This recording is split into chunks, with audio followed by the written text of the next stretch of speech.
যখন আপনারা একটা ইট কিনবেন তখন অবশ্যই আপনাদের ইটটা পর্যাপ্ত পরিমাণ কিউরিং করে নিতে হবে। কিন্তু আমাদের দেশে যেভাবে কিউরিং করা হয় আসলে ইঞ্জিনিয়ারিং নিয়ম অনুযায়ী এটা কিউরিং করার নিয়ম না। আমাদের দেশে পাইপ দিয়ে কিউরিং করা হয়, আসলে এইসব ভাবে কিউরিং করাটা নিয়ম না।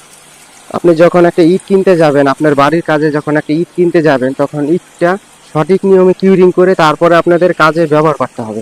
এই ইটগুলা যদি আপনারা পরিপূর্ণভাবে কিউরিং না করে যদি আপনাদের বাড়ির কাজে ব্যবহার করেন, তাহলে কিন্তু ভবিষ্যতে আপনার প্লাস্টার নষ্ট হবে এবং কি ওয়াল ফাটন ধরবে।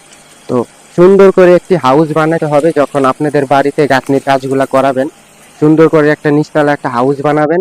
24 ঘন্টা ওই হাউসের ভিতরে এই ইটগুলা কিউরিং করবেন। 24 ঘন্টা পরে এই ইটগুলা এইভাবে স্টেক দিয়ে তারপরে 1 থেকে 2 ঘন্টা পরে এই ইটগুলো আপনারা গাঁথনির কাজে ব্যবহার করবেন। তাহলে আপনাদের ভবিষ্যতে ওয়ালে কোনো ফাটন আসবে না, প্লাস্টার ক্যারাক ধরবে না।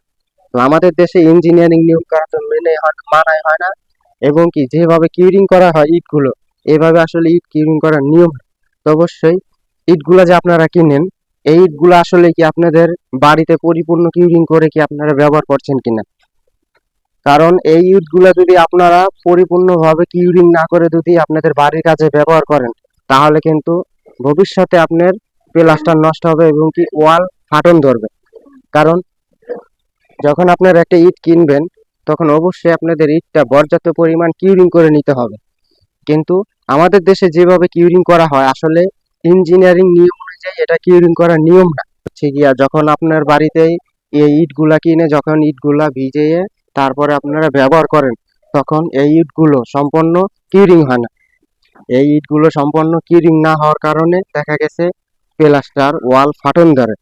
তো এর ফলে আমাদের দেশে যেভাবে কিউরিং গুলা করা হয়, আপনারা যেভাবে ইট গুলাই না কিউরিং গুলা করেন, আসলে এইভাবে কিউরিং করার নিয়ম না।